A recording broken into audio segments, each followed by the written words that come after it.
Good afternoon, everyone, and welcome to Let's Chat episode 10. And today I have the absolute privilege of hosting Raksha Mahabeer. Raksha, I can't even remember how many years you and I know each other for now, and in so many different roles and in so many different opportunities. And I think we'll touch on some of that a little later today as well. Raksha is the co-founder of Summertime, a marketing and branding agency and a thought leader in the space. So I'm really looking forward to talking all things marketing and branding with Raksha. As always, these webinars are free for entrepreneurs and businesses. If you're viewing it on Facebook or on our YouTube channel or live during this session, if you find value, please do feel free to contribute to Phoenix, which is a crowdfunding platform to help students to access education. And the QR code will be on your screen as well. But without further ado, I'm going to hand over to Raksha. And Raksha, please do introduce yourself and tell us a little bit about who you are. Thanks, Jayesh. Always so delightful to engage with you and be in the space of entrepreneurship. I'm really excited, everyone. Before we started live streaming, Jayesh and I were just talking about how we really thrive in the space of entrepreneurship and being in a room with other like-minded business owners. So really so excited to be here and just sharing it with all of you. I am an entrepreneur. I have been running a creative agency for 13 years now. Sure, when those numbers come up, it's quite hard to believe it.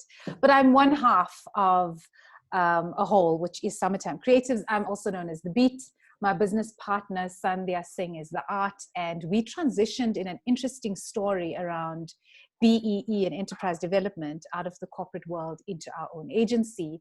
And it's been just the most phenomenal entrepreneurial journey of high highs and seriously low lows in finding ourselves, shifting, pivoting our offering, and eventually finding us so naturally and intrinsically moving towards what resonates at the deepest level for us, which is all about entrepreneurial development and impact, and using our skill set, which is our core in branding and marketing, to help entrepreneurs thrive and contribute to alleviating those three huge ills that affect our country and our continent, which is those of inequality, poverty, and unemployment. So that's kind of our why and what drives us on a daily basis.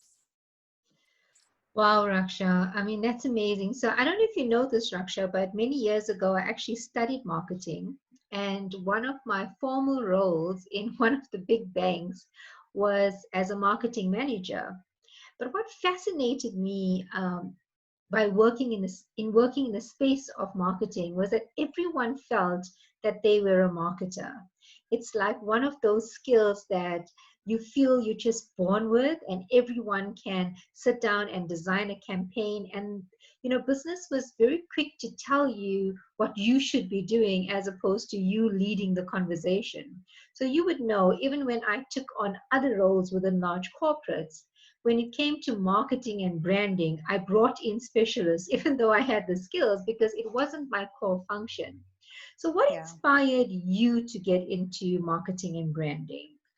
You know, we often say in the business, when we work with an entrepreneur, we work with a business, whether it's at a startup level or whether they're at a growth level, it's the most rewarding feeling. They've often come back to us and they say, I feel like I have my birth certificate. I feel I can now officially go out into the world and start trading and showing the world who I am. And that feeling of absolute joy and validation in business ideas and business concepts really fuels me, and it keeps me alive. It's so interesting what you say, Jayshree, around business and the assumption that marketing is marketing and everyone should know how to market. I was doing a coaching session today with an entrepreneur who said to me, this is the business that I'm in, and I'm told that I need to have a Facebook and an Instagram page, but I mean, I can do that by myself. I don't need to bring experts in to do that, but I just don't have the time. And when I get the time, I'll get around to doing it. And it is a science. It is an absolute science around strategically, with thought and intent, positioning yourself in the public arena to attract the right level, the right caliber, the right specific niche of clients to your business or service, your product offering. often when people say, I know how to do marketing, I just need to set up a Facebook page and tell people that I'm alive, that's the spray and pray approach. It's, I'm going to put my content out there and hope that the right person will see me and like me and trust me and want to do business with me. So it takes a bit more thinking and planning. Definitely. So those of you that have just joined us, I'm speaking to Raksha Mahabeer, the co-founder of Summertime. If you have any questions, as with all of our chats, please do put it into the chat line, and Raksha and I will address those as we move forward. Raksha, when we were putting this talk together, you and I chatted about branding and marketing in the new world. Now, how is that different to the old way of marketing and branding? And give us some examples, and let's talk through this, because I think it's really an important concept for entrepreneurs to understand. I know some of the detail because you presented this to some of our entrepreneurs in some of our cohorts, but I'd really like to share with those individuals that have joined us what's different. Okay. So there's two things that we need to be aware of, because we keep saying branding and marketing and branding and marketing and what's happening in the world. So I just very quickly want to speak the difference between it, because that's the first misconception that entrepreneurs make. They say, I've got a logo designed, oh, my branding and marketing is taken care of. Or I have got a Facebook for business page, or my marketing is taken care of. So as the precursor, just a quick understanding, a branding 101, that when we say we want to take care of or engage in some marketing activity, we have to understand that the precursor to that is always brand. So I'm working with entrepreneurs at the moment and I'm coaching them and I'm offering them marketing coaching. But every marketing coaching engagement is starting with a brand audit, because irrespective of whatever marketing activity it is that you choose to undertake, we have to understand that we're pulling people towards your brand. So we have to first ensure that all our spaces that exist out there are accurately reflecting all the aspects of our business, who we are, what we do, how we do it, why we do it, how we do it differently for you versus somebody else. And that is what brand is. It's the basis of communicating who I am and what I'm all about. So let's just have clarity around the precursor is brand, and ensure that all your brand elements are done appropriately, accurately, done in a compelling way to communicate everything that you need to communicate about your business. Once those basics are in place, then we now engage in marketing activity to attract people to our organization. Yes, you say you've had experience in marketing, and anyone who's done anything in the marketing world will understand that the basis of marketing says that we've got to go and understand and break down the 4 Ps: product, price, place, and promotion. As the digital world exploded, the 4 Ps evolved into thinking that in some schools are 7 Ps, in some schools are 8 Ps, and in some schools are even 9 Ps, where people have an interest in things like your people, your process, your productivity, etc., etc. And then we get into this COVID-19 world at the moment, and the birth of what is fast being called the new world. And what's actually happened there is we can quite confidently say that the world of marketing can now be called digital marketing. When it comes to marketing, all we need to do is put our feet in the shoes of our potential client or consumer. And that's us on an average day. And we know that the way in which we operate in the world, the way in which we engage with the world, the way in which we communicate with, research, every single thing that we're doing in the world at the moment is happening digitally. We've been forced to by law, we've been forced to by logic and reason and responsible habits to now move all our activity to the digital space. So naturally, it makes sense that our marketing activity should move into the digital space as well. So to answer the question, how has marketing shifted in the new world? The very obvious basic answer is we need to take marketing activities to where the market is, and that is digitally. To expand on it a little bit more, if we were to break it down, and I did some research for a webinar that we ran about 3 weeks ago, and even between the time that I did the research then and now, it's being fine-tuned and reduced down to a couple of core things. So when we're talking digital marketing at the moment, I mean, the digital or the online marketing space is so broad and it can become so complex. So a business really needs to have a deep understanding of themselves as a starting point of anything, whether it's marketing, whether it's ops, whether it's strategy. Have a deep understanding of who you are and what you do and what makes you different. But as a precursor to marketing activity, where we now need to structure that really well to put it out in the public domain, there's three key activities that you really want to look at. The first one being, there are actually three acronyms, and it's SEO, PPC, and SM. So when we talk about SEO, the heartbeat of where your digital brand should live is ideally on your website. And SEO is search engine optimization. So every single time someone goes online and they're looking for your particular service or offering, your product or service offering, or they're looking for you, they've heard of Jayshree at Yidi. And if they want to Google that, is the right sort of content coming up? So you really want to look into search engine optimization aligned to a really well-built website that's speaking crisp, sharp, clean, aligned to who you are and what your offering is. And search engine optimization can get quite complex again, because there's two schools with it. There's organic and there's paid for search engine optimization. And that could be a whole different chat, but something to look into. The next one is PPC, which is the paid aspect, which is pay per click, where you want to do things like Google AdWords or buy digital advertising to pull audiences into your space from wherever else it is that they are browsing online. And then the last one, which is the most obvious one that so many people kind of naturally think of because it's become an extension of human behavior, is social media. And we have to just curb the enthusiasm when it comes to social media to think I've got to be everywhere doing everything, saying everything, commenting on everything, and repeating or duplicating my content across all platforms. And this is where the word strategy comes in. I know that the word can be pretty intimidating. I remember in my startup years, whenever someone said to me, what's your business strategy looking like? Or what's your marketing strategy looking like? Or what's your HR strategy looking like? I would just be paralyzed with fear. But it's just a really sexy way of saying having a plan. So in marketing, you really want to have a smart plan in place. And strategy really is about aligning to objectives. So if your business strategy is done well, and business strategy is really about having a clear sense of who you are, what your differentiation is, what your short-term goals are, what your long-term goals are, and using that to then inform all your marketing activities, that will then start to dictate where you should be, on what platforms you should be, what sort of messaging you should be sharing, how you should be engaging. If it's business to business, if it's business to consumer, all these different factors to consider, which will then start to inform your marketing activity. Does that answer, Jayshree? Yes, definitely. So I have been muting myself, Raksha, so you might just get a little bit of lag from my side.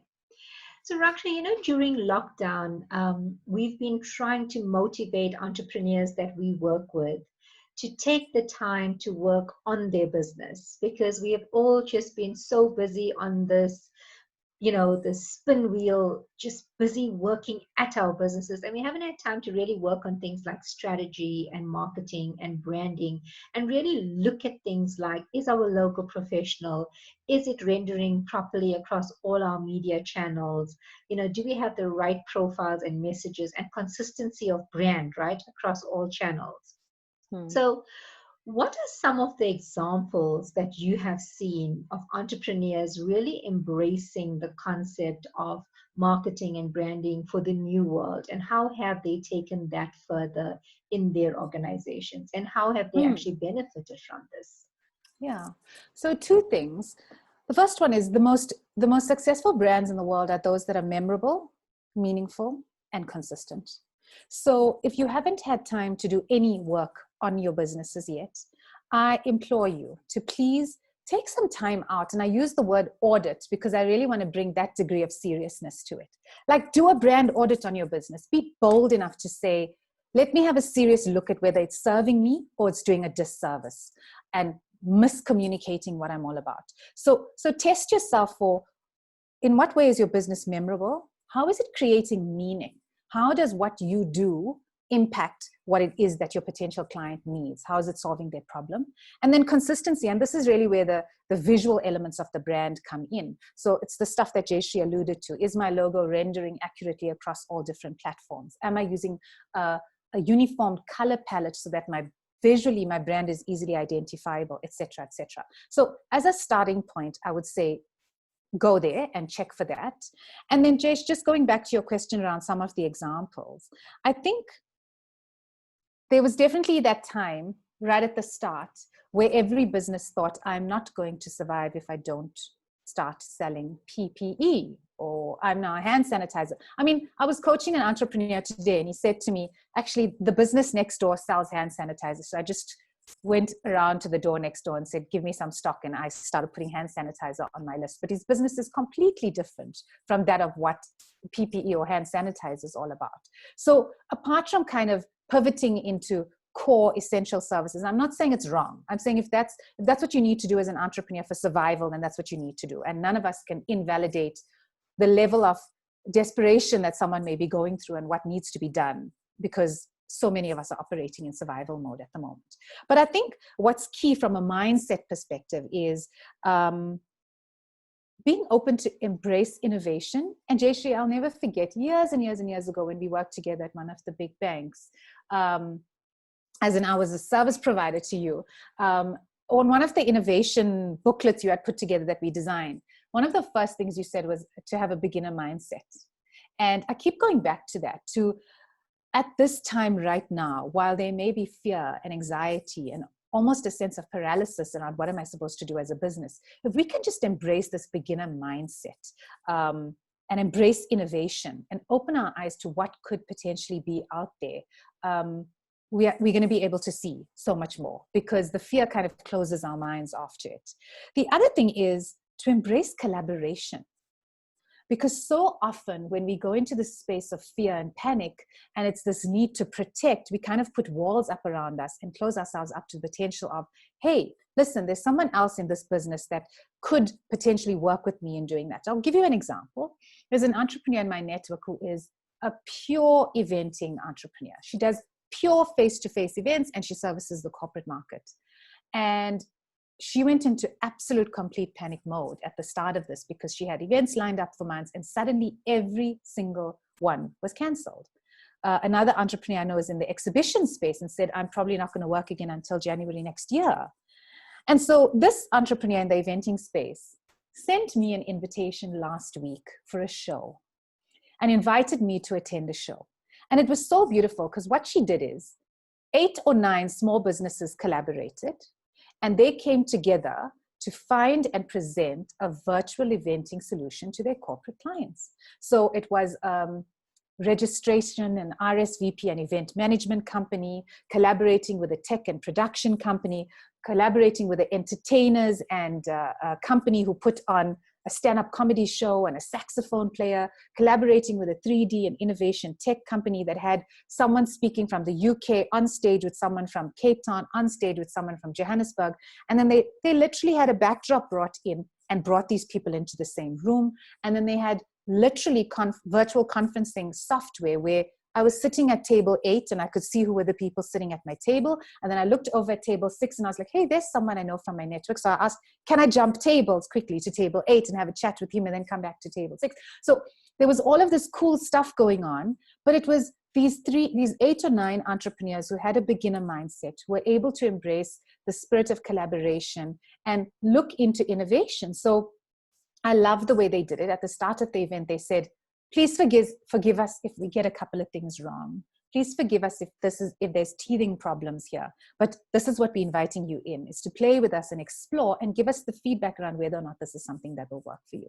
So that's some of the stuff that I've seen. And I think that in as much as it's about the physical manifestation of whether I'm able to put on a virtual event or whether I'm able to pivot and sell a different product or service, it first begins here and in your heart. It's in your mindset to be open and not allow that fear to paralyze you, but to embrace that spirit of newness.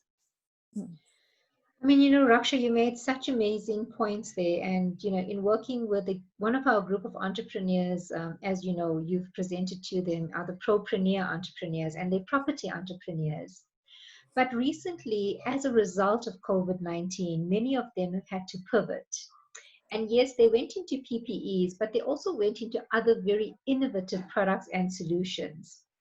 But it's important during this time to remember your core business and to make sure post a pandemic like this, they're able to still get up and get going with their core business. And it's important to know what you want to be known for. So, one of our entrepreneurs, you remember the Business in a Box program that you also delivered on, and one of these staff members. So, she has this amazing product where she produces snacks for people on the go. Nibble Pack, right? I think you might remember her. But what is fascinating is because she came from a financial services background, on her social media, she also started giving advice around financial products and home loans and interest rates. And I contacted her and I said, what is it that you want to be known for? So be very careful when you are building a brand that you first grow that brand in terms of your core product and service. So, Raksha, tell me, besides something like that, what are some of the mistakes entrepreneurs make when it comes to branding and marketing and that you have seen? Yeah. So, on that example that you shared, Jayshree, I have to share that I was also following Nibble Pack, and it was so exciting for me when she did pivot during the lockdown and then started offering the deliveries. And I thought, that's a great pivot. That's enough. Like, that's enough. And maybe this is an example to answer your question as well, was to take it so far away from your core offering, because there's this concept called brand equity. And all brand equity is a very sexy way of saying that there's some value that's been associated with your brand in the marketplace already. So I've become known for X, Y, Z. And then I suddenly go out and I'm saying I'm A, B, C. Your market goes, whoa, what is happening here? Does she actually know what she's talking about? Do I trust her? Is she credible? How can she show that she actually knows what she's talking about? So there's that thing that happens. I think some of the mistakes that entrepreneurs make with branding and marketing specifically is the assumption that it's done. Oh, it's done. I got a logo, it's done. When it comes to brand, definitely the biggest mistake that people make is to assume that your brand is a logo. Absolutely not.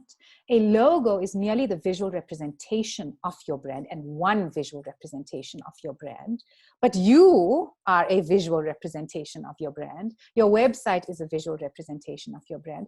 Your proposal that you send off to a client and the way it looks is a visual representation of your brand. But apart from the visual, there's so many other things. So your service standards. When a client writes to me, do I have a service standard that I will respond to their email within 12 hours or 24 hours?